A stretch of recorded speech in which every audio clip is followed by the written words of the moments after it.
So hey guys what's up welcome to Shubham Dutta show. আর guys হ্যাঁ, কালকে ভিডিও আসেনি, ইন্ডিপেন্ডেন্স ডেতে তো কিছু বলা নেই। তবে অ্যাকচুয়ালি আমি 14 নাগাদ খুব তাড়াতাড়ি রাতে ঘুমিয়ে পড়েছিলাম, কারণ 15 নাগাদ সকাল সকাল ঘুম থেকে উঠতে পারে। তোমরা জানো যে আমি এই চ্যানেলের ভিডিও তো ওই 2-2:30 ওরকম করে রেকর্ড করি, তো সাইবার 14 আগস্টে আমি ভিডিও রেকর্ড করিনি।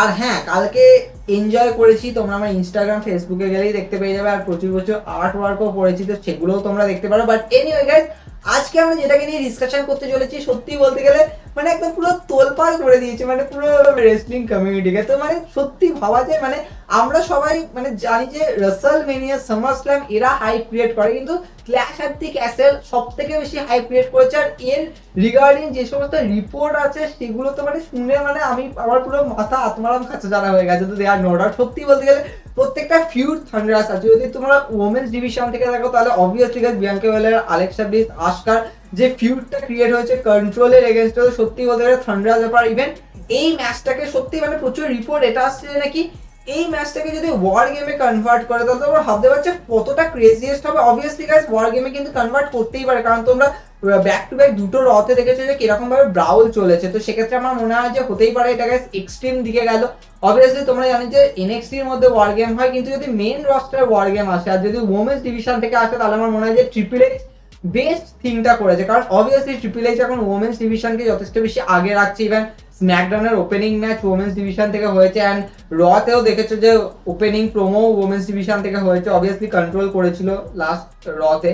তো অবভিয়াসলি একটা সেরা সেরা মাহল হবে, কিন্তু দেয়ার নো ডাউট। কিন্তু হ্যাঁ, আমরা যে এটাকে নিয়ে ডিসকাশন করতে চাই সেটা হচ্ছে রোমান রেন্স ভার্সেস ড্রিউ ম্যাকিন্টায়ারের ক্ল্যাশ এর দিকে আসলে ম্যাচ। আর সত্যি অনেক অনেক স্পয়লার আছে, অনেক অনেক হাইপ আছে। আর সত্যি আমি সিরিয়াসলি বিশ্বাস করতে পারছি না, কারণ এতদিন রোমান রেন্সের যত ম্যাচ হয়েছে অ্যাট দি এন্ড আমি প্রত্যেকটাতে বলেছি যে রোমান রেন্সের কাছে একতরফা ভিক্টরি বা রোমান রেন্সের কাছে একতরফা ফেভার রয়েছে, কিন্তু এবারের ফেভারগুলো সত্যি অনেক এগেনস্টে আছে। আর সিরিয়াসলি ট্রিপল এইচ কন্ট্রোল করছে, তো কোনো কিছু এক্সপেক্টই করা যাচ্ছে না যে কি হতে পারে। মানে সিরিয়াসলি পুরো ম্যাচটাই unexpected, even guys match card পর্যন্ত আনএক্সপেক্টেড আছে। হ্যাঁ, তোমরা সবাই দেখছো যে রোমান রেন্স ভার্সেস ড্রিউ ম্যাকিন্টায়ারের ম্যাচ সেট আছে, কিন্তু সত্যি এখানে কিন্তু যা কিছু হয়ে যেতে পারে। তো সেটগুলোকে নিয়ে আজকে আমরা ডিসকাশন করবো। তো গাইস দেখো, এই ম্যাচের আন্ডারে মানে আমি 3টে পয়েন্ট তুলেছি। নর্মালি আরো পয়েন্ট ইন ফিউচারে আসবে, কিন্তু এই 3টে পয়েন্ট তুলেছি। যে 3টে পয়েন্ট আমার তো মনে হয় গাইস এগুলো হতেই পারে। ইভেন গাইস ফিউচারে যদি ডাব্লিউডাব্লিউই করে দেয় তো কিচ্ছু বিশ্বাস নেই, মানে যা কিছু করে দিতে পারে। তো প্রথম যে পয়েন্টটা আমি তুলবো সেটা হচ্ছে গাইস ম্যাচ কার্ড স্পয়লার। তো ম্যাচ কার্ড গাইস স্পয়েল হয়ে যেতেই পারে, কারণ নরমালি তোমরা এখন দেখছো যে হ্যাঁ আমরা সবাই দেখছি এটা হচ্ছে guys Roman Reigns versus Drew McIntyre একটা single match. Suddenly Karrion Kross স্ম্যাকডাউনে এলো, আর তারপরে স্ম্যাকডাউনে তোমরা দেখছো যে কারিয়ান ক্রস বলছে যে আমার নজর দুজনের ওপর আছে। তো সত্যি বলতে গেলে খুবই মানে এটা কিভাবে মানে কিছু বোঝা যাচ্ছে, মানে প্রত্যেকটা ফ্যান্স ভাবছে যে তাহলে কি সিরিয়াসলি রোমান রেন্স আর ড্রিউ ম্যাকিন্টায়ারের মধ্যে কারিয়ান ক্রসকে ঢোকা যাবে, মানে কিন্তু আমি অনেস্টলি এটা বিশ্বাস করছি না। কারণ দেখো স্বাভাবিক ব্যাপার, ড্রিউ ম্যাকিন্টায়ারের হোম টাউনে ফিউড হচ্ছে বলে কথা। এখন ড্রিউ ম্যাকিন্টায়ারকে যদি সিঙ্গেল ম্যাচই না দেয় তাহলে আর ড্রিউ ম্যাকিন্টায়ারকে সেই মোমেন্টটা আর কি দিল।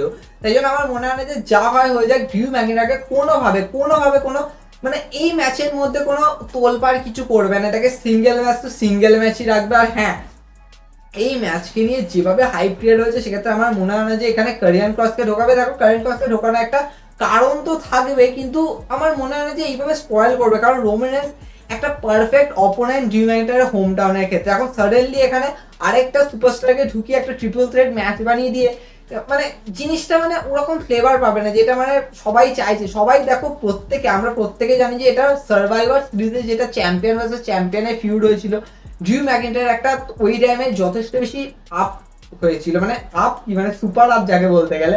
আর ওই টাইমে রোমান রেন্সের the head of the table the tribal chief ক্যারেক্টারটা এসেছিল, তো সাইপের ওই ফিউড কিন্তু সব থেকে বেশি থান্ডারাস হয়েছিল।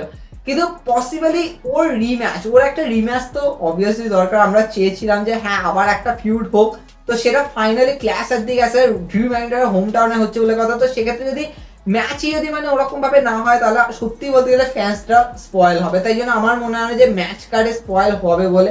হ্যাঁ, এই ম্যাচ কার্ড আরো অনেক কিছু এক্সট্রাঅর্ডিনারি বা ক্রিয়েটিভ হতে চলেছে, কিন্তু হ্যাঁ এই ড্রিউ ম্যাকিন্টায়ার রোমান রেন্সের ম্যাচ তো হবেই হবে। এখানে আমার তো মনে হয় না যে কারিয়ান ক্রস ঢুকবে। তবে হ্যাঁ, প্রচুর রিপোর্ট আছে যে কারিয়ান ক্রসকে ঢোকাতেই পারে, ওই জন্যই এরকম ভাবে স্পয়েল ক্রিয়েট করেছে বা বলতে গেলে কারিয়ান ক্রসকে নিয়ে এসছে। তো এটা হতেই পারে। তো আমি তো এখনো পর্যন্ত নিজের মত এটাই রাখবো যে ড্রিউ ম্যাকিন্টায়ার ভার্সেস রোমান রেন্সের ম্যাচ সিঙ্গেলই করো। তবে তোমাদের কি রিঅ্যাকশন তোমরা জানাতে পারো।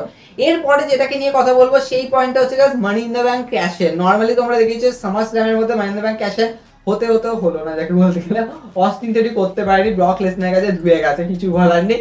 কিন্তু অনেস্টলি যদি ক্যাশে হয় তাহলে কি হতে পারে? তো দেখো ফার্স্ট অফ অল তো বলি যে এই অস্টিন থেরির কাছে মানি ইন দ্য ব্যাংক ব্রিফকেস আছে, এটাকে নিয়ে প্রচুর জনের প্রচুর দেখলাম রিপোর্ট আছে, সেটা হচ্ছে যে মেবি গাইস অস্টিন থেরি নাকি মানি ইন দ্য ব্যাংক ব্রিফকেস হারতে চলেছে। এবার দেখো কথা হচ্ছে হারতে চলেছে এটা কি মানে? তো দেখো নর্মালি তোমরা এর আগে দেখেছিলে ওটিস কিন্তু মিজের কাছে হেরে গেছিল, Miz money in the bank briefcase জিতেছিল। তো এরকম কেস কিন্তু হতেই পারে গাইস।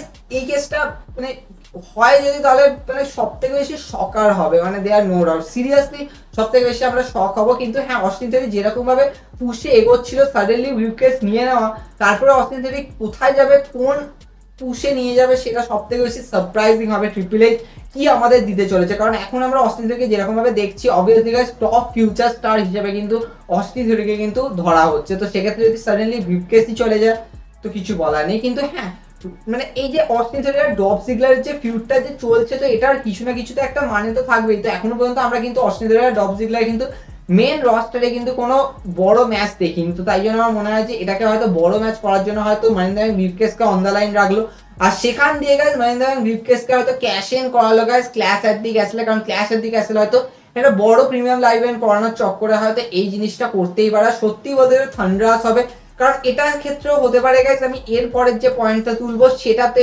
রিফ্লেক্ট করতে পারে। তো সেটাকে নিয়ে তো আমি পরে কথা বলবোই। কিন্তু হ্যাঁ আমার মনে হয় যে এই 30% চান্স তো আছেই guys money in the bank cash in করে। ইভেন গাইস আমি তার মধ্যে 5% চান্স এটাই রাখবো যে অস্টিন থেরির কাছে ব্রিফকেস থাকলো না, হয়তো অন্য কোনো সুপারস্টার ইভেন ডলফ জিগলারের কাছে ব্রিফকেস থাকলো। তো এটা হতেই পারে, কিন্তু সিরিয়াসলি আমি এটা মানতে রাজি নই। সিরিয়াসলি আমি বলছি, মানে এটা যদি হয় তাহলে আমি জানি না যে ট্রিপল এইচ তাহলে কি অস্টিন থেরিকে একদমই কিছু দেখে না। কারণ ট্রিপল এইচ জানে যে ভাই এনএক্সটি সুপারস্টার যারা মেন রস্টে এসছে তাদেরকে সাইন করাটা দরকার। তো সেক্ষেত্রে ব্রিফকেস অস্টিন থেরির থেকে নিয়ে নেবে, আমার মনে হয় না যে এটা হবে। এরপরে গাইস আমি যে লাস্ট যে পয়েন্টটা তুলবো সেটা হচ্ছে guys Roman Reigns maybe title হারতে চলেছে, মানে একটাও হতে পারে গাইস, দুটোও হতে পারে। তো এর উপরে তো ভাই প্রচুর কিছু রিফ্লেক্ট করছে। তো গাইস ফার্স্ট অফ অল তো দেখো ড্রিউ ম্যাকিন্টায়ার হোম টাউনে ফাইট করছে বলে কথা। ইভেন গাইস ড্রিউ ম্যাকিন্টায়ার রিসেন্টলি তোমরা জানো যে এখন নাকি ব্যাক ইনজুরি বা বলতে গেলে ব্যাক পেন, তার উপরে একটা রিপোর্ট বেরিয়েছে যে হ্যাঁ ড্রিউ ম্যাকিন্টায়ার নাকি অনেক মেইন ইভেন্ট বা বলতে গেলে অনেক লাইভ ইভেন্ট থেকে নাকি তুলে দেওয়া হয়েছে, যাতে ড্রিউ ম্যাকিন্টায়ার প্রপার সুস্থ থাকে, যাতে ফিউডটা যাতে ভালো মতো ভাবে করতে পারে, যাতে ফাইট যাতে ভালো মতো ভাবে হয় তার জন্য। ইভেন স্বাভাবিক ব্যাপার, এখন দেখো এটাতে ইনজুরি মানে কোনো সার্জারি হবে সেটা কোনো সিওরিটি নেই। কারণ সার্জারি হলে তো তোমরা ভুলে যায় যে ড্রিউ ম্যাকিন্টায়ার ফিউড করতে চলেছে, মানে ক্ল্যাশের দিকে আসবে। কারণ সার্জারি হলে তো সমস্যাই হয়ে গেল।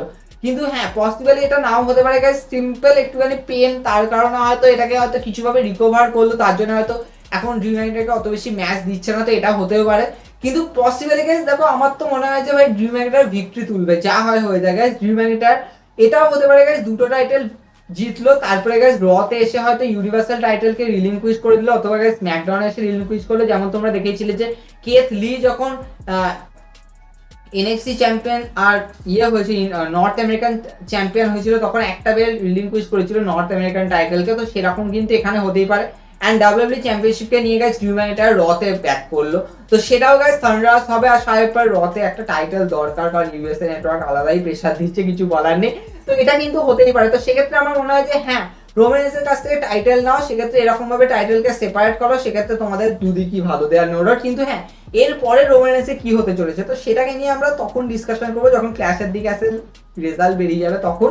কিন্তু আরো গাইস আরেকটা জিনিস হতে পারে, সেটা হচ্ছে গাইস এই ম্যাচটাকে মানে ড্রিউ ম্যাকিন্টায়ার রোমান রেন্সের ম্যাচ তো হবে, তার মধ্যে গাইস সাডেনলি এটা করতে পারে গাইস রোমান রেন্স আর কারিয়ান ক্রসের ম্যাচ কেস আরেকটা সেট করে দিল ফর বোথ টাইটেলের জন্য। বোথ টাইটেলের জন্য সিঙ্গেল ম্যাচ সেট করলো, কারণ অবভিয়াসলি কারিয়ান ক্রস এসছে, কারিয়ান ক্রসও ডিমান্ড করছে টাইটেল শট, বা কারিয়ান ক্রস ডিমান্ড করছে রোমান রেন্সকে। তো সেক্ষেত্রে গাইস সাডেনলি এই নিউজটা আসতেই পারে যে গাইস অবভিয়াসলি দুটো সেপারেট ম্যাচ করে দাও। যদি এটা হয় তাহলে আমার মনে হয় যে Roman Reigns ultimate story line পেতে চলেছে ক্লাসের দিকে আসলে। অবভিয়াসলি রোমান রেন্স যদি টাইটেল হেরে যায় তাহলে থান্ডারাস হবে ভাই, দুদিক দিয়ে টাইটেল বেরিয়ে যাবে, তো কিছু বলার নেই। সেক্ষেত্রে অবভিয়াসলি অনেকে তো এটা বলছে যে নাকি কারিয়ান ক্রস নাকি স্ম্যাকডাউনের মধ্যে সেকেন্ড হিল সুপারস্টার হতে চলেছে, কারণ অবভিয়াসলি ফার্স্ট তো Roman Reigns the tribal chief obviously, কিন্তু কারিয়ান ক্রস হতে চলেছে। তো সেক্ষেত্রে কারিয়ান ক্রসের কাছে যদি বেল্ট না থাকে তো ওই ফ্লেভারটা আসবে না। তো সেক্ষেত্রে আমার মনে হয় যে হ্যাঁ কারিয়ান ক্রসের কাছে বেল্ট রাখো, সেক্ষেত্রে সব থেকে বেশি থান্ডারাস হবে। তো এটা কিন্তু হতেই পারে যে দুটো বেল্ট এইভাবে সেপারেট করে, অথবা গাইস অ্যাট দি এন্ড যেটাকে নিয়ে কথা বলবো সেটা হচ্ছে guys money in the bank cash in হতে পারে গাইস, মানে ড্রিউ ম্যাকিন্টায়ার টাইটেল তো জিতলো, তারপরে গাইস ক্যাশ ইন হলো, যার কারণে গাইস একটা বেল্ট ড্রিউ ম্যাকিন্টায়ার থেকে চলে গেল। হ্যাঁ, এটা সব থেকে বেশি স্পয়েল করবে সেখানকার অডিয়েন্সকে, কারণ ড্রিউ ম্যাকিন্টায়ার ভিক্টরি তুললো তারপরে টাইটেল হেরে যাচ্ছে। কিন্তু পসিবলি এটা হতেই পারে গাইস, সেক্ষেত্রে এক ঢিলে দু পাখি, ডাব্লিউডাব্লিউ মারতেই পারে, ট্রিপল এইচ মারতেই পারে, সেটাও হতে পারে। তো এই পসিবিলিটি গুলো হতেই পারে। কিন্তু অনেক রিপোর্ট নাকি এরকম আসছে যে রোমান রেন্স টাইটেল রিলিঙ্কুইশ করলো, মানে রোমান রেন্স ড্রিউ ম্যাকিন্টায়ারকে হারানোর পরে দেখো এটা একদম এক্সট্রিম লেভেলের ডিসকাশন হয়ে যাবে যে রোমান রেন্স ড্রিউ ম্যাকিন্টায়ারকে হারিয়ে দিল, তারপরে রোমান রেন্স একটা বেল্টকে রিলিঙ্কুইশ করলো, হতেই পারে গাইস এখানে রোমান রেন্স কোনো একটা প্রোমো কার্ড করে সেখান দিয়ে হয়তো একটা বেল্টকে রিলিঙ্কুইশ করলো, আরেকটা বেল্ট নিজের কাছে রাখলো। তো এই ক্ষেত্রে হতে পারে যে কিছু কিছু রিপোর্ট এরকম আছে রোমান রেন্সের থেকে একটা বেল্ট যাবে, তো সেক্ষেত্রে এরকম ভাবে যেতে পারে। অথবা প্রচুর জন বলছে রোমান রেন্সের কাছে দুটো বেল্টই চলে যাবে, তো সেক্ষেত্রে অনলি অপশন যে ড্রিউ ম্যাকিন্টায়ার ডিথ্রন করবে, আদারওয়াইজ কোনো সুপারস্টারকে ওইভাবে মানে দুটো সেপারেট ম্যাচ দিয়ে দুজন সুপারস্টার মিলে রোমান রেন্সকে হারাচ্ছে, সেটা সব থেকে বেশি স্পয়েল ক্রিয়েট করবে। বাট হ্যাঁ, আমাদের কাছে সব থেকে বেশি থান্ডারাস হবে যে হ্যাঁ ভাই আমরা একটা হাই লেভেলের ম্যাচ পেয়েছি, হাই লেভেলের ফিউড পেয়েছি, এতদিন পর রোমান রেন্সের কাছে একটা থান্ডারাস ফিউড আসতে চলেছে, তো সেটা সব থেকে বেশি থান্ডারাস হবে। তবে হ্যাঁ, তোমাদের রিয়াকশন তোমরা জানাতে পারো, তোমাদের কি মনে হবে আরো কিছু হতে চলেছে, মানে আরো এই তিনটে পয়েন্টের বাইরেও কিছু হতে পারে, তো সেটাও তোমরা আমাকে জানাতে পারো। তবে হ্যাঁ গাইস, অনেক অনেক কিছু আসবে, দেখা হবে নেক্সট শোতে। তো সবাই ভালো মতো ভাবে মানে নিজেদেরও মানে কি বলবো মগজার সাথে শান দাও, কারণ এই ফিউড বাই থান্ডারাস হতে চলেছে।